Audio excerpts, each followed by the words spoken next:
시청자 여러분 안녕하십니까? 국방뉴스 시작합니다.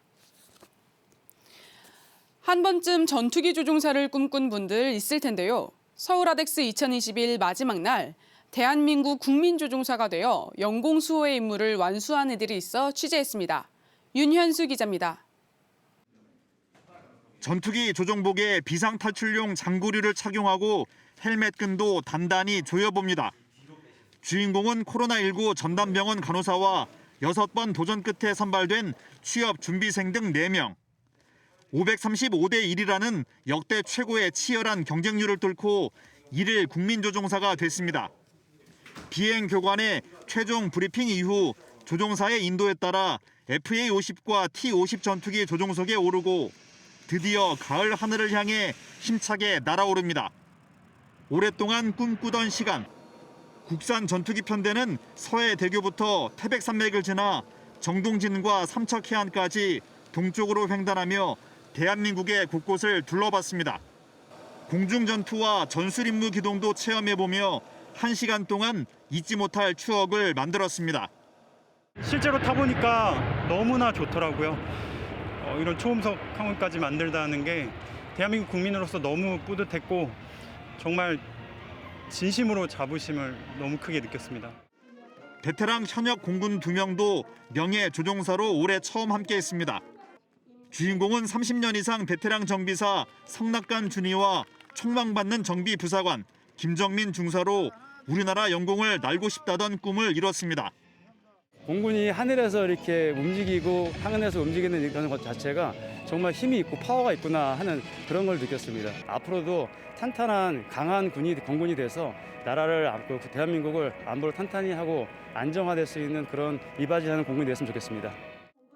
한편 박인호 공군참모총장은 비행체험을 성공적으로 끝낸 국민조종사와 명예조종사 6명에게 빨간 마우라를 직접 메어주고 축하와 격려를 보냈습니다.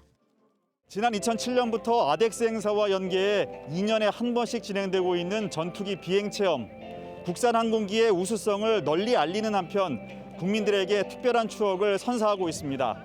국방뉴스 윤여수입니다. 지난 한 주 동안 열린 서울 아덱스 행사가 큰 관심 속에 종료됐습니다. 현장에서는 항공우주체험장도 진행되면서 관람객의 참여도를 한층 높였는데 현장에 이규혁 기자가 다녀왔습니다. 블랙 이글스가 서울공항 상공을 비행하고 많은 인파가 북적대는 이곳은 서울 아덱스 2021 행사 현장입니다.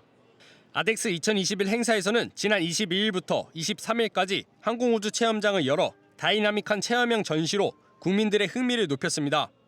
체험장 사전 신청을 마친 사람들이 항공우주 체험장에 입장하고 안내 부스에서 받은 체험 교환권을 사용하며 행사를 즐깁니다. 항공우주 체험장에서는 6개의 장비 접촉 체험과 4개의 비접촉 체험으로 총 10개의 체험을 운영했습니다. 현장에선 코로나19 감염 예방을 위해 30분 단위로 인원 제한을 실시했으며 체험 전 손 소독제를 바르고 위생장갑을 착용한 상태로 체험장 관계자들의 도움을 받으며 직접 에코백을 만들기도 하고 신궁 시뮬레이션을 진행하는 등 활발한 체험이 이어집니다. 평소에 항공 쪽에 되게 관심이 많았는데 그걸 알고 있던 지인분이 아덱스에 가보는 건 어떠냐고 말씀해 주셔서 되게 좋은 기회를 통해서 올 수 있게 되었습니다. 제가 살면서 신궁을 볼 일도 만져볼 일도 별로 없는데 이렇게 시뮬레이션으로 체험을 해볼 수 있어서 되게 재밌었던 것 같고 다음에도 기회가 된다면 또 참여를 해보고 싶습니다. 여러 종류의 체험과 더불어 처음 보는 장비에 대한 질문도 이어집니다. 혹시 이건 어떤 장비예요? 지금 보시는 것은 밤슈트로서 저희가 급조 폭발물을 처리할 때 착용하는 장비입니다. 단체 외출 나온 장병들부터 대학생과 연인 등 많은 국민들이 다양한 체험으로 코로나19로 지친 피로도를 환기했습니다. 제가 직접 체험을 해봤는데요. 역대 최대 규모로 개최된 서울 아덱스 2021 행사에서는 다양한 체험과 볼거리를 제공하며 미래 항공우주 꿈나무들에게 희망을 심어주고 있습니다. 국방뉴스 이규혁입니다. 우리 해군을 이끌어갈 해군사관학교 76기 생도들이 67일간의 원양 항해 훈련에 나섰습니다. 특히 올해는 신북방 정책으로 북극권 베링해를 최초로 항해하는데요. 자세한 내용 김다연 기자가 전합니다. 2021 해군순항훈련 전단이 지난 22일 제주 해군기지에서 환송식을 갖고 출항했습니다.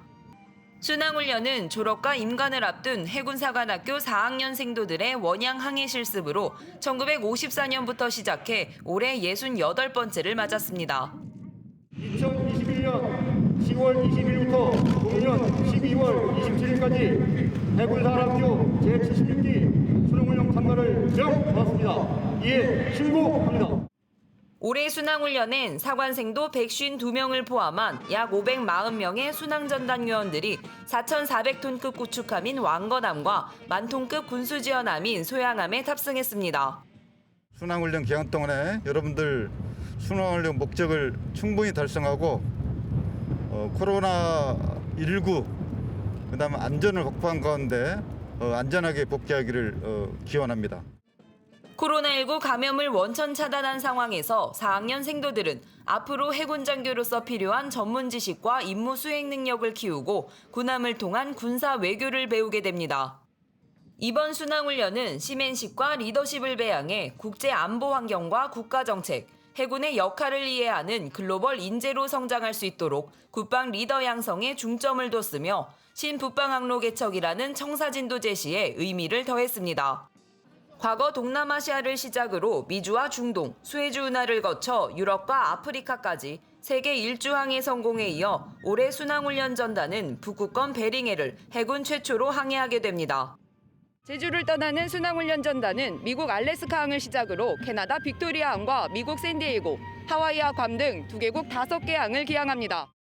사관생도들의 교육훈련은 온라인과 오프라인을 병행해 진행됩니다. 해군의 스마트 네이비 개념이 적용된 함상 원격 교육 훈련 네트워크 체계를 활용해 해양협력 전문가들의 함상 온라인 초빙 강연과 화상회의를 개최합니다. 장비 운용 실습과 전술 훈련을 포함한 미국과 캐나다 해군과의 연합 기회 훈련에도 참여해 연합작전 수행 절차를 현장에서 보고 배울 예정입니다. 또한 캐나다 빅토리아에선 6.25 전쟁 가평전투 60주년 기념행사와 하와이 태평양 국립기념묘지에선 6.25 전쟁 참전용사 기념석 설치 지원을, 기항지마다 참전용사에게 영상 메시지와 기념품 전달 등 다양한 보훈 활동도 준비했습니다. 해군사관학교 제76기 4학년 승조들의 원양항해 훈련을 강하고 내실 있게 실시하고 신북방항로 개척과 국가 정책을 지원하는 군사 외교 활동 임무도 성공적으로 완수하겠습니다. 순항훈련 전단은 이번 훈련에서 해군과 국방 발전에 기여하는 우수 인재 육성을 목표로 성과 있는 교육 훈련을 추진할 계획입니다. 국방뉴스 김다연입니다. 방위사업청이 지난 22일 최신 전투체계와 센서로 성능 개량된 한국형 구축함 광개토 대왕함을 해군에 인도했습니다. 이번 성능 개량에서 광개토 대왕함은 기존에 탑재된 해외 전투체계를 국산 체계로 변경했습니다. 이로써 전투지휘 능력이 향상됐으며 운용과 정비에 걸리는 시간과 비용을 절감할 수 있게 됐습니다. 이 밖에도 선배열 예인소나 TASS를 탑재하므로 잠수함 대응 능력도 대폭 확대됐다고 방위사업청은 설명했습니다. 광개토 대왕함이 성능 개량된 KDX-1 사업은 지난 2016년 9월부터 해역함대 지휘함 역할을 하는 3,200톤급 한국형 구축함 3척에 노후화된 전투체계를 개량하는 사업입니다. 해외에서 전량 수입해야만 했던 무기체계 부품 2종류를 국산화 개발에 성공했습니다. 이 제품들은 앞으로 5년 동안 수의계약 형태로 군에 납품되는데 211억 원의 예산이 절감될 전망입니다. 오상현 기자의 보도입니다. 방위사업청이 다목적 기동 헬기에 사용되는 변환 정류기와 5인치 함포용 슬라이드 등 2개 부품의 규격화를 완료했습니다. 두 제품 모두 해외 수입에 의존해왔던 제품인데 이번 규격화로 향후 5년간 211억 원의 예산을 절감할 수 있게 됐습니다. 규격화란 도면과 기술자료, 시험평가 방법 등을 문서화하는 과정을 말하는데 규격화가 됐다는 건 연구개발이 완료됐다는 걸 의미합니다. 먼저 다목적 기동 헬기에 사용하는 변환 정류기는 헬기에서 발생하는 교류 전원을 직류 전원으로 바꿔주는 부품으로 수출 통제 품목에 해당돼 다목적 헬기 전력화에 영향을 미치고 있었습니다. 이번 국산화 개발로 수입품의 절반 가격에 조달할 수 있어 앞으로 3년 동안 약 11억 원의 비용을 절감할 수 있습니다. 5인치 함포용 슬라이드는 함포에 주요 기능품들이 장착돼 유기적으로 작동할 수 있게 하는 지지용 기계 구조물입니다. 역시 해외 업체의 독점 공급으로 부품 조달과 군 전력 운영에 어려움이 많았습니다. 수입품 대비 70% 정도 저렴한 가격으로 향후 5년 동안 약 200억 원의 예산을 절감할 수 있을 것으로 기대됩니다. 방위사업청은 앞으로도 수입 부품에 대한 국산화 개발을 적극 장려해 우리 군의 안정적인 전력 운영을 지원하고 국내 업체의 기술력 향상과 일자리 창출을 위해 노력하겠다고 밝혔습니다. 국방뉴스 오상현입니다. 강원도와 경북 지역에서 발굴한 6.25 전사자 유해 4구의 신원이 10년 만에 확인됐습니다. 국방부 유해발굴감식단은 호국 영웅들이 가족의 품으로 가기 위해서는 유전자 시료 제공에 적극 동참해달라고 당부했습니다. 신건 기자가 보도합니다. 낡은 전투화와 가죽끈, 철제 장구까지 2011년 설악산에서 고 송달선 하사 유해와 함께 발견된 유품들입니다. 제주도에서 태어난 고 송달선 하사는 가족들을 뒤로하고 6.25 전쟁에 참전했다 1951년 5월 설악산 부근 전투에서 전사했고 60년 만인 지난 2011년 발굴됐습니다. 당시 5살이던 어린 아들은 평생 아버지를 그리워하다 2020년 끝내 눈을 감았습니다. 지난 2009년부터 2011년까지 강원도와 경북 일대에서 수습된 6.25 전사자 유해의 신원이 확인돼 가족의 품으로 돌아갔습니다. 신원이 확인된 유해는 모두 4구로 고 송달선 하사와 고 김시태, 정창수, 임석호 일병입니다. 경북 칠곡에서 발굴된 고 김시태 일병은 울산에서 농사를 짓다 참전했는데 영화 태극기 휘날리매의 배경이 된 다부동 전투에서 전사한 것으로 추정됩니다. 일본에서 태어난 고 정창수 일병은 광복 이후 우리나라로 돌아와 농사를 짓던 중 18살의 어린 나이에 참전했고 춘천 화천 진격전에서 전사했습니다. 강원도 동해에서 태어난 고 임석호 일병은 6.25 전쟁 기간 중 가장 치열한 고지전이 벌어진 백석산에서 발굴됐는데 발견 당시 전투화 비창과 빗이 함께 발견됐습니다. 신원 확인에는 유가족의 유전자 시료 채취가 결정적인 역할을 했습니다. 발굴된 유해가 신원이 확인되기 위해서는 유가족 유전자의 시료 확보가 무엇보다 중요하고 대국민 차원의 관심과 동참이 더욱 절실한 실정이라고 말씀드리고 싶습니다. 6.25 전사자 유해 발굴 사업을 통해 신원이 확인된 전사자는 지금까지 179명. 국방부는 유가족과 협의를 거쳐 호국의 영웅 귀환 행사를 거행하고 6.25 전사자 신원 확인을 위한 유전자 시료 채취 참여를 적극적으로 알릴 계획입니다. 국방뉴스 신건입니다. 쌀쌀한 날이 이어지는 요즘 도로 위에서 선한 영향력을 보여주며 세상을 따뜻하게 만든 군인이 있습니다. 육군 8기동사단의 최경세 상사인데요. 뒷문이 열린 채 달리는 트럭에 문을 닫아주고 캔커피로 화답도 받으며 SNS를 달구고 있습니다. 조다니엘 기자입니다. 경기도 양주시의 한 도로, 화물차 한 대가 뒷문이 열린 채 운행을 이어갑니다. 화물칸에 물건이 쏟아져 2차 사고로 이어질 수도 있는 위험한 상황. 뒤에서 운행 중이던 운전자가 내려 화물차의 뒷문을 닫아줍니다. 도로 위 2차 사고를 막은 운전자, 육군 8기동사단 공병대대 소속 최경세 상사입니다. 탑차가 지나가는데 뒤에 문이 열려 있는 걸 봤어요. 안에 물건이 이제 쏟아져가지고 2차 사고로 이어질 수도 있을 것 같아가지고 좀 위험하겠다 이렇게 생각은 했습니다. 최 상사가 문을 닫아주고 출발한 화물차. 이내 신호가 걸리고 화물차 운전자가 캔커피를 건네며 고마운 마음을 전합니다. 도로 위 선한 영향력을 보여주며 국민의 군으로 빛난 최경세 상사. 최 상사의 이러한 선행은 한 SNS 제보 채널을 통해 알려졌고 이를 본 누리꾼들은 아직 세상은 따뜻하다, 훈훈해서 미소가 지어진다 등 다양한 반응을 보였습니다. 최 상사는 작은 일에 많은 칭찬을 받아 쑥스럽다며 앞으로도 주변에 선한 영향력을 전하는 멋진 군인이 되고 싶다고 소감을 밝혔습니다. 국방뉴스 조다니엘입니다. 10월 25일 오늘의 국방단신과 국내 코로나19 종합 상황 전해드립니다. 제76주년 유엔의 날을 맞아 6.25 전쟁 당시 유엔 참전국의 외교사절과 국군 장병들이 부산 유엔기념공원을 찾아 전모을 장병을 추모했습니다. 지난 22일 열린 기념식은 6.25 전쟁에 참전한 유엔군 전몰 장병을 추모하고 자유와 평화 수호의 유엔 정신을 기리기 위해 열렸습니다.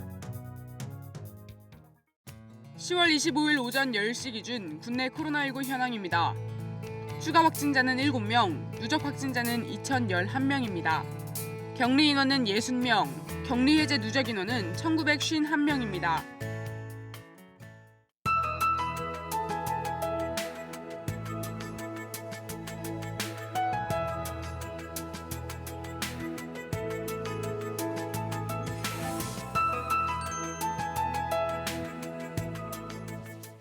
한 주를 시작하는 월요일인 오늘 쾌청한 가을 하늘이 이어지겠지만 전국적으로 일교차가 크게 벌어지겠습니다. 자세한 날씨 알아보겠습니다. 오늘 서울이 7도로 출발하면서 아침 저녁은 쌀쌀한 날씨가 이어지겠습니다. 아침부터 짙었던 안개가 낮에는 차차 해소되면서 맑은 하늘이 드러나겠는데요. 서울이 한낮에는 18도까지 쑥 오르면서 10도가량 기온차를 보이겠습니다. 일부 지역은 여전히 영하권 추위가 이어지고 있습니다. 경기와 강원 내륙은 영하권 날씨가 이어지면서 서리가 내리고 물이 어는 곳도 있겠습니다. 내일도 서울의 아침 기온은 한 자릿수를 보이겠는데요. 내일 서울 아침 기온 살펴보시면 서울이 8도, 대구는 7도에서 출발하겠고요. 한낮의 서울 기온은 18도, 대구와 부산은 22도까지 오르겠습니다. 이렇게 당분간 아침과 낮의 일교차가 10도 이상으로 크게 벌어지겠는데요. 입고 벗기 편한 겉옷으로 체온 조절 잘 해주시기 바랍니다. 작전 기상입니다. 항공작전에 제한이 있을 것으로 보입니다. 이번 주 내내 대체로 맑은 날씨가 이어지겠지만 수요일 새벽부터는 중부를 중심으로 비가 살짝 지나겠습니다. 이상 공군 기상단 제공 기상정보였습니다. 도로 위 선행으로 국민의 군대, 국민을 위한 군의 모습을 보여준 따뜻한 소식 전해드렸습니다. 이처럼 우리 군 장병 모두는 항상 국민을 위하는 마음으로 군 본연의 임무를 다할 것입니다. 국방뉴스 마칩니다. 고맙습니다.